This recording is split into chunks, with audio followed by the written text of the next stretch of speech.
Por que é tão difícil deixar o passado para trás, mesmo quando ele nos machuca? Quantas vezes você já prometeu a si mesmo que não pensaria mais em algo que aconteceu, que não reviveria aquela conversa, aquele silêncio, aquele olhar que te desmontou, mas, de alguma forma, volta tudo como se fosse ontem, como se a emoção não tivesse envelhecido um dia sequer. A verdade é que existe uma atração invisível pela dor. E essa atração não tem lógica aparente. Ela se manifesta em pensamentos repetitivos, em fantasias silenciosas de vingança ou reconciliação, em sentimentos que aparecem do nada e te dominam como ondas. Você pode estar sorrindo, trabalhando, vivendo, e de repente algo te transporta de volta. Carl Jung nos alertava sobre essa força. Ele dizia que o que não é trazido à consciência se manifesta como destino, e talvez esse destino que se repete na sua vida seja, na verdade, um padrão emocional inconsciente, algo que você não escolheu, mas que continua escolhendo você. Mas por quê? Porque uma parte de nós parece se recusar a seguir adiante. Porque há um impulso quase instintivo de revisitar dores antigas. A resposta está no modo como nossa psique se organiza. E esse é o ponto onde o sofrimento deixa de ser apenas um sintoma e se torna um símbolo. Quando você sente que não consegue superar algo, talvez o que esteja acontecendo seja outra coisa. Uma parte sua ainda está tentando compreender o que foi vivido. A mente consciente pode seguir em frente, mas o inconsciente, ele repete até ser ouvido. É como se existisse um personagem dentro de você, preso no tempo, insistindo para que você olhe para ele, não com julgamento, mas com presença. Porque o que dói não é só o passado, mas o fato de que ele ficou congelado dentro de você. E se o que você chama de vício emocional for, na verdade, um pedido de reconexão? E se a repetição for apenas o jeito da sua alma dizer ainda não acabou para mim? Vamos mais fundo. Pode parecer absurdo, mas o sofrimento tem uma função. Ele nos protege. Sim, paradoxalmente, a dor pode ser uma armadura, uma forma de manter o mundo e as emoções sob controle. Jung chamou isso de complexo, um núcleo de experiências emocionais que age de forma autônoma dentro da psique. E o mais inquietante? Esses complexos têm vida própria. Eles se ativam quando menos esperamos, assumem o volante da nossa consciência e nos fazem reagir como se fôssemos outra pessoa. Pense nisso como um botão secreto.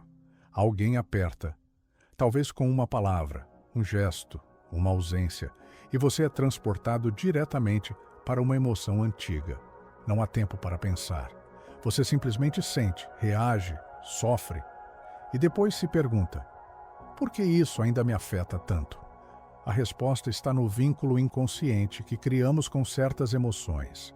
Quando vivemos algo intenso, especialmente na infância ou em momentos de fragilidade, a psique registra não apenas o fato, mas também a emoção associada a ele.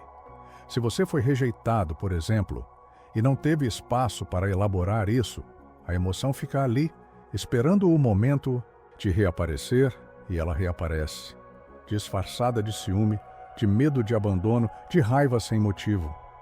E você sente que está reagindo ao presente, mas na verdade está revivendo o passado. Jung dizia que o inconsciente não distingue passado de presente. Tudo que não foi integrado continua vivo, como se tivesse acontecido ontem. É por isso que muitas vezes você se vê preso em relações que repetem os mesmos roteiros, o parceiro que não te escuta, o chefe que te desvaloriza, o amigo que te abandona. E você, sem perceber, reveste o presente com as cores do passado. Existe também um outro fator sutil: a identidade. A dor nos dá uma história, e histórias são poderosas. Elas nos dizem quem somos. E quando você vive uma emoção por tempo demais, ela passa a fazer parte de você. Deixar a dor ir embora não é apenas se libertar. é também abrir mão de uma identidade construída ao longo de anos. E isso assusta, porque o vazio da dor, quando ela vai embora, pode ser tão desconfortável quanto sua presença. Mas e se você não precisasse apagar o passado para seguir em frente? E se fosse possível integrá-lo, trazer luz ao que foi esquecido, acolher o que foi rejeitado e, assim, libertar a energia psíquica que está congelada no tempo? Essa jornada começa quando você para de fugir da dor e começa a escutá-la. Dor tem linguagem própria. Ela não fala com palavras, fala com repetições. Você já notou como certos sentimentos parecem vir sempre acompanhados das mesmas imagens internas? Como se existissem cenas gravadas dentro de você, esperando a menor oportunidade para se repetir? Uma memória, um cheiro, uma música, e de repente tudo volta. Mas o que exatamente está tentando voltar? Jung via essas repetições não como fraquezas, mas como símbolos. Ele acreditava que cada sintoma emocional era, na verdade, um chamado do inconsciente. Um convite para olhar para dentro, para investigar o que dentro de você ainda não foi visto. É como se houvesse uma parte da sua alma que ficou congelada no tempo, esperando que você volte para buscá-la. E esse retorno nem sempre é racional. Às vezes, ele se dá por meio de sonhos, de sensações súbitas, de impulsos que você não entende. Mas tudo isso carrega uma direção, um propósito. A psique não repete por acaso. Ela repete para curar. Esse é o princípio da individuação, o processo central da psicologia junguiana. É o caminho em que você deixa de viver segundo os roteiros impostos pela sociedade, pela família ou pelas dores antigas, e começa a viver como quem você realmente é. Só que antes de encontrar esse quem, você precisa atravessar o que foi deixado para trás. E aí entra o trabalho mais profundo, transformar a dor em consciência. Na alquimia, o chumbo é um material bruto que precisa ser purificado até se tornar ouro. Jung viu nesse processo um espelho da alma. O chumbo são nossos traumas, medos, vícios emocionais. O ouro é a consciência que nasce quando a gente atravessa tudo isso, sem fugir, sem negar, sem disfarçar. Mas como se atravessa uma dor que parece maior do que você, não se trata de enfrentá-la com força, mas de se aproximar dela com escuta, de permitir que ela fale sem tentar silenciá-la. E mais do que isso, de reconhecer o que ela representa, porque a dor, quando escutada, se transforma.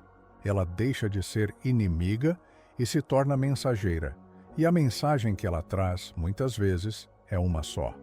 Há uma parte sua que precisa ser resgatada. É nesse ponto que a transformação começa. Quando você para de se perguntar, como sair disso? E começa a perguntar, o que isso está tentando me mostrar? Algo muda.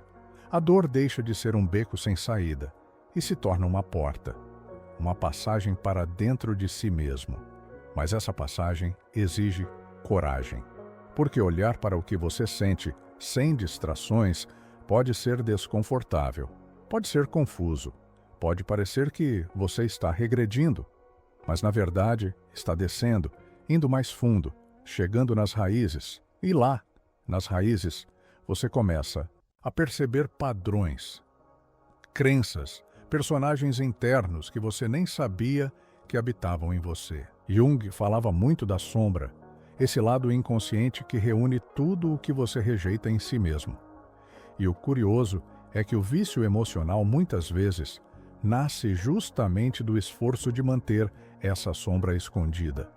Quanto mais você tenta ser forte, estável, racional, mais a dor não integrada encontra caminhos para se expressar. Por isso, ela surge nos momentos de fraqueza, nos gatilhos, nas recaídas, porque ela está viva e quer ser vista. A integração da sombra não é sobre se livrar do passado, mas sobre incluir o que foi excluído. Quando você reconhece suas fragilidades, sem se condenar por elas, a dor começa a perder a força que tinha. Porque ela deixa de ser um segredo e passa a ser parte da sua história, isso não significa que o sofrimento desaparece. Significa que ele encontra um lugar. E quando encontra esse lugar, ele para de gritar. É como quando uma criança chora, no escuro.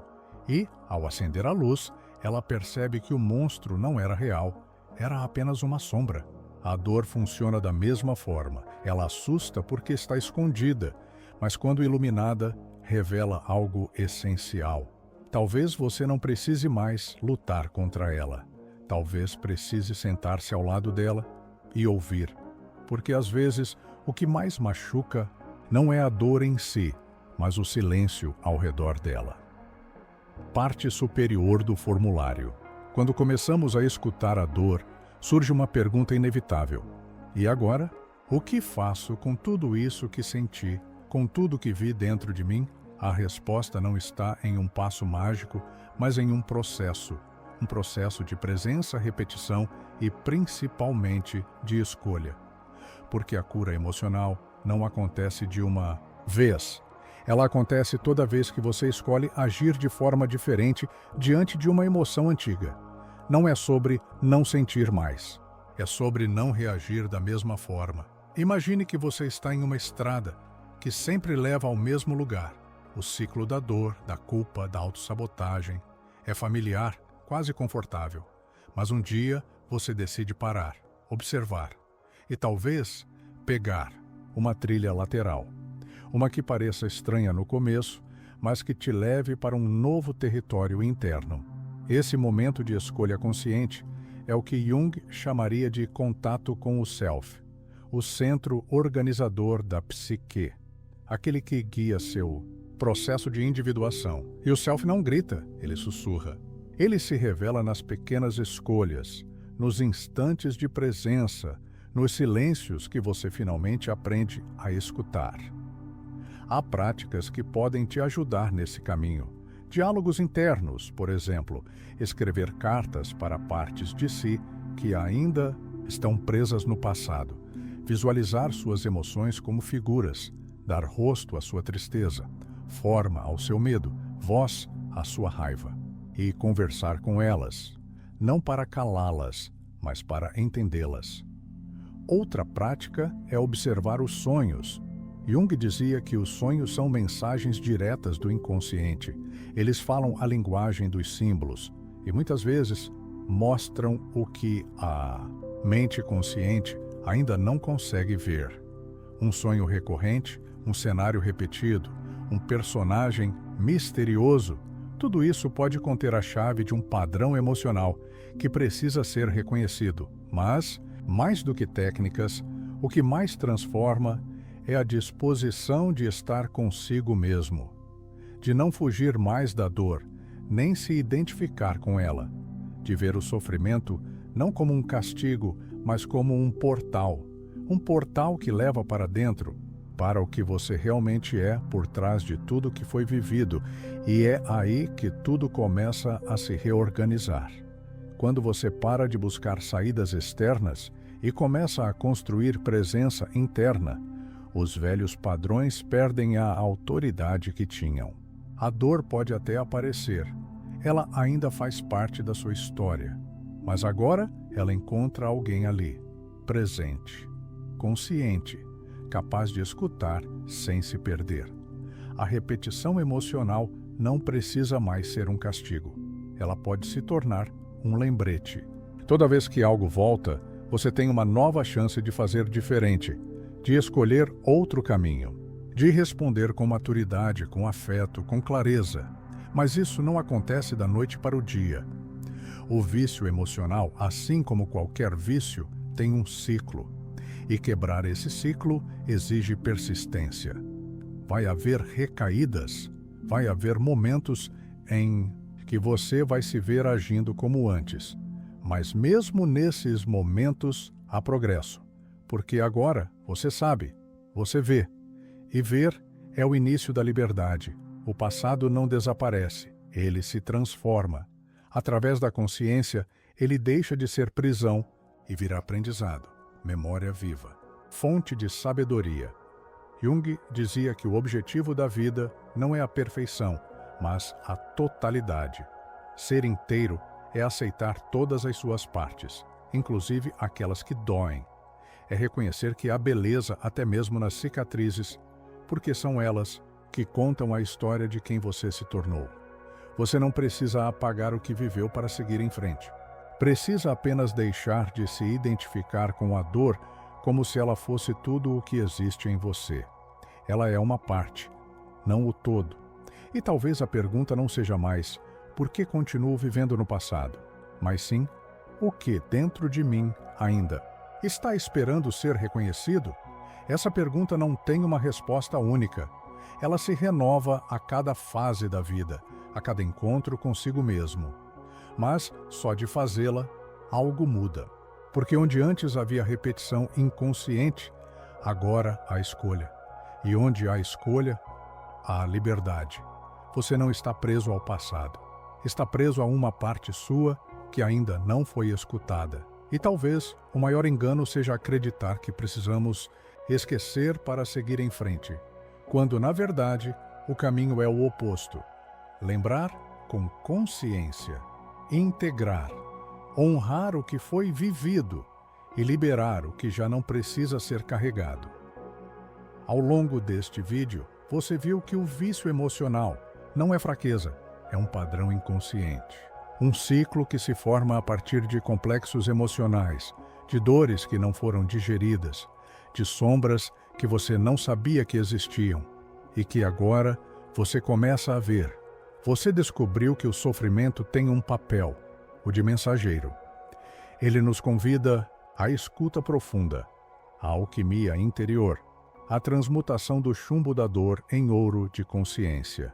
E que o processo de individuação, essa jornada para tornar-se quem você é, passa inevitavelmente pela travessia das suas feridas mais antigas. Porque não há luz verdadeira sem a integração da escuridão. Se você chegou até aqui, é porque algo em você está pronto. Pronto para deixar de reviver e começar a viver. Pronto para dar um novo lugar à dor.